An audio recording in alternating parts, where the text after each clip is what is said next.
If I lost all of my camera gear tomorrow, I think this is what I would buy. I'm Cam, I own a video production company. I've used pretty much every major brand. Seriously, like you name it, I've probably shot with it. Lumix, Red, Sony, Arri, everything. I currently own an FX6, an A7S III, A6700, which I bought for fun, and a couple other random little situational cameras like this Osmo Pocket that I'm currently filming on. Pretty dope, right? I have like an Action 4, which is like kind of the GoPro sort of thing. If I lost all of my gear tomorrow, what would I buy to basically restart my video production company or to restart shooting content? I own a lot of stuff. I also own gimbals, I own drone, I own all this stuff. And I guess I'll rank them in a level of importance as to what I feel you actually need to get started. Scratch every brand. As in, what do I mean? Like, do not try to have any brand loyalty or be Team Sony or Team Canon or whatever. You're gonna look for a couple different things, and I'm gonna tell you right now what those are. On screen, I will show different cameras as well that basically fit the criteria that I'm talking about, because I have to kind of like research the different models. Point is that you are gonna be buying specs and needs and not the camera or the brand. Most people do not need an FX5. Most people do not need an Ursa. You do not need 12K, whatever mumbo jumbo open gate to get started, okay? It's not necessary. Number one, you're gonna set a budget. I would say an adequate budget to get started would probably be around $5,000 to $15,000. Obviously, that's a huge range. If you're like, and this video is gonna be kind of like a little bit all over it's all situational. So number one is, what do you want the camera for? What are you gonna do with the camera? Do you wanna work on sets? Do you wanna do this semi-professionally? Do you wanna bump into doing it professionally? So let's start with the basis. Cam, I'm a content creator. I just need a camera to get started and to start filming YouTube videos and to make content, make TikToks, whatever. Your phone, honestly, you could use your phone. It's in your pocket, it's free. You could just use that. Just make sure you get a good mic. There's a bunch of different mics that you could get, Hollyland, DJI. There's a ton of mics that will automatically connect to your phone and you're ready to go. I got the little DJI shebang right here. That's number one, mic and light. Now, if you want to level up, like, hey, Cam, I don't want my files to be all over my phone. It's kind of messy. That's why I don't like filming on the phone. It's not because I don't think that the phone is perfectly adequate. It's because I don't want my files to just be thrown into my phone library. I know that's kind of dumb, but that's the reason I don't like filming on the phone. Perfectly fine. For that, I like these Osmo Pockets. You can probably get the Osmo Pocket 3 a little cheap now because the Osmo Pocket 4 just came out. The Osmo Pocket 3 is honestly perfectly adequate. You do not need to go and get the 4. The thing is, every year these brands want to make a new camera, but the changes are so small that there's no necessity for that. Like, you could just buy the last year's model that people will be offloading on Facebook Marketplace and such. Also, a lot of times camera shops will offload the gear that other people offload onto them. So another option would be some sort of point and shoot camera like the Canon PowerShot V1, I think is what it's called. That's a great option too. If you just need to shoot content, you just gotta make it look decent and you gotta churn it out. That would be my option to get started. Just make sure lights, audio. That's the most important thing. Camera, way secondary. If you have limited budget, lights, audio, phone. If you have a little bit to play with, maybe like $1,500, I would still say lights, audio, but maybe you can get an Osmo Pocket or some sort of vlog camera, maybe like a ZV-1 Sony or something. You got a little bit of wiggle room to play there. Cam, I wanna be an op. I wanna shoot weddings. I wanna do this as like a job. Like, I want people to pay me to film their video. Now, when we're at that level, what my recommendation is first of all, go to all of the YouTubers and whatever they're talking about, ignore that. Last year's models, probably anything after 2020 is perfectly adequate and is still relevant today and will be a fraction of the price as the new models. There are a couple things that I think are non-negotiable that you just need to be looking out for, right? So for me, that would be 4K, obviously, 10-bit, probably access to some sort of slow motion SNQ, so maybe like 120 frames per second if possible. If not, it's not a big deal, but if you can shoot 4K and 120, that's really nice, especially if you do sports and things like that, because sometimes you want that slow motion shot. Basically 4K, 10-bit, and no like overheating issues. That's pretty much it. So whatever camera fits into that, which there's a bunch from Canon, there's a bunch from Lumix, there's a bunch from, so let me rephrase that. I think full frame. For me, I think full frame is non-negotiable. Full frame, 4K, 10-bit. There's a couple bonus things like 120, not having overheating issues, because sometimes there are some models that are known to overheat when they film like a long time. That's pretty much it, honestly. Like you just, there are people that are not really full frame people, right? They'll argue, hey, well, you don't really need full frame. That's true. I like full frame because I shoot a lot of run and gun type situations. I film a lot, like potentially going from like a dark situation to a light situation. And having the full frame sensor helps you get like just overall better image. For me, full frame, non-negotiable. Some people don't care. If it fits that criteria, it does not matter what brand it is. It does not matter if it's Sony. It does not matter if it's Canon, Lumix. Again, like it really does not matter. So just find that criteria. Find the criteria I just said. 4K full frame 10-bit, bonus points for a couple of these other nooks and crannies. And then you go on Facebook Marketplace and look for models that came out after 2020. You will save a ton of money and heartache and pain, and you do not need open gate 12K, all this mumbo jumbo. The brands are just trying to sell you things with these tiny, minute, incremental changes that do not matter at all. Okay, Cam, well then why did you choose Sony? I chose Sony because at the time that I got into Sony, they had a superior autofocus. Video people can sit there on their high horse about, oh, I'll never use autofocus, I'll only manual focus.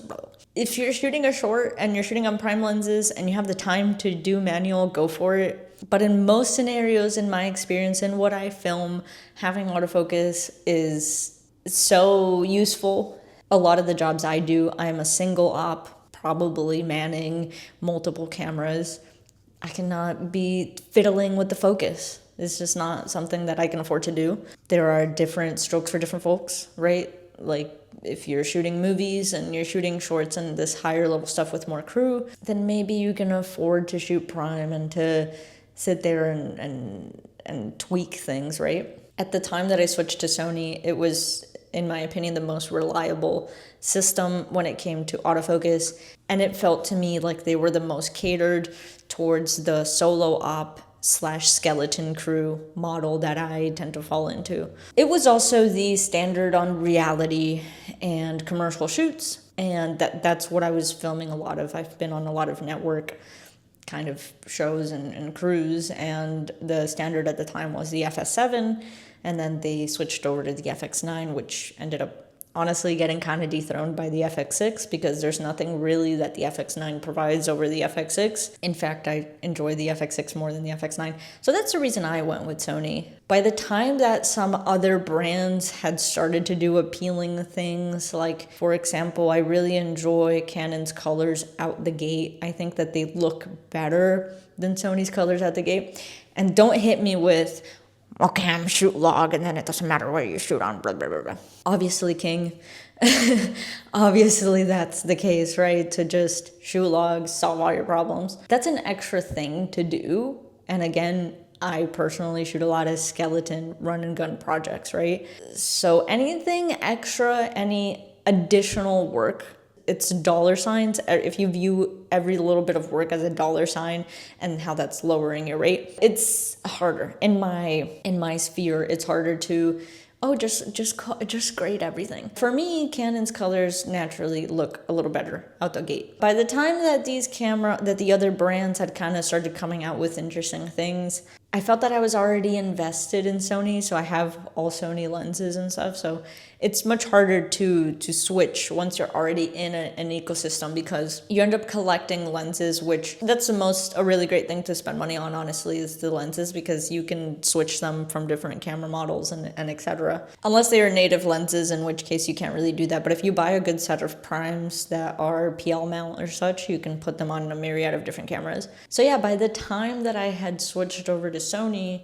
I already just kind of fell into that ecosystem. But if you are starting from scratch today, you do not have that barrier. You can go with whatever system is the most appealing to you. Just make sure they have all the recs I said before, and good lens options, because that's the most important thing. In my opinion, the lens that will live on your camera the most, again, unless you're doing super niche things, the lens that will live on your camera and basically just be attached to the camera is some sort of equivalent to a 24-70.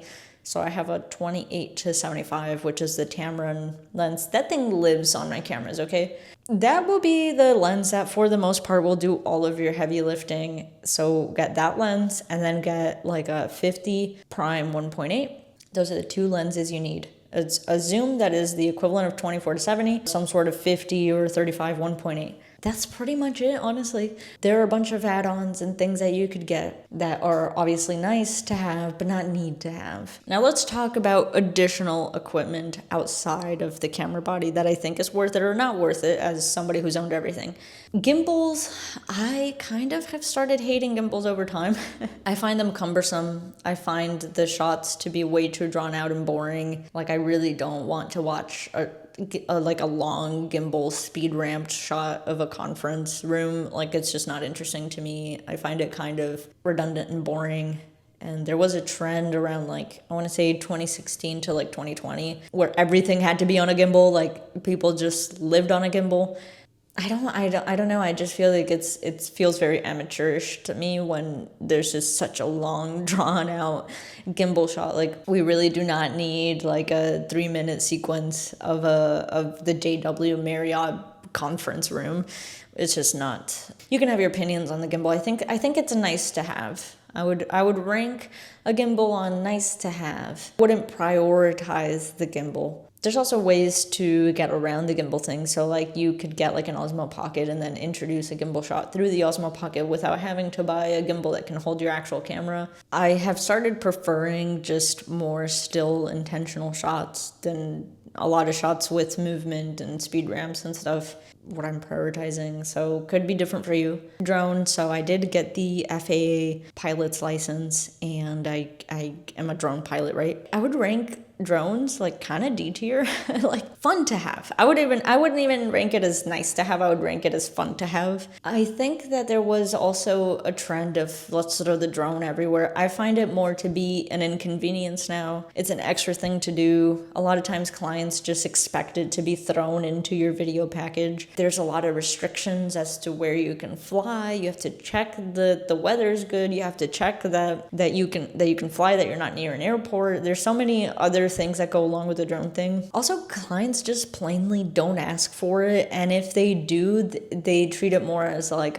just throw the drone in there, when it's like, oh no, it's like an additional thing I have to bring, an additional work I have to do before the shoot. Like, it's not just, just throw up can you just throw up the drone real quick? I also find that all the little prosumer drones, everybody got one, like even people that had nothing to do with video, so they just think like, oh, just throw it up. But it's a little bit more involved when you're like making money off of it, because you can't just like throw it up and whatever, like, but they do that, so they feel like, oh, you should just do that as well. My idea with gear is anything that you purchase has to equate to getting paid for it. So I mean, I've definitely broken even on the drone, just on the fact that people have hired me for a drone over time, right? But probably made a little bit of money over my drone, but it's not like that crazy of a return that you would think on having the drone. I could go with or without. Honestly, I feel like for most people, just save yourself the heartache and look for one of the myriad of people that have the drone pilot's license, and just, if you need drone, hire them to bring the drone for one day.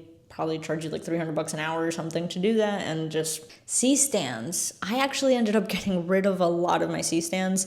I'm currently working on compressing my lighting equipment that I wanted to all fit into one case. There's these really appealing lights right now called the Zhiyun 300 or whatever, and they're rather small, and so I'm actually working on simplifying my life. Again, I personally do a lot of shoots where it's either just me or a skeleton crew, and having all these boxes and things and C-stands, I just want less stuff. I know that the tech is available for me to accomplish the same thing with less stuff, and so that's what I'm prioritizing in my life right now, just because, yeah, Essentially, the way I view things right now is that if a project gets so out of control that I need C-stands and that I need a grip truck and all this stuff, then I better have the budget to hire a grip and to hire somebody with a truck and to hire somebody to just be focused on doing that.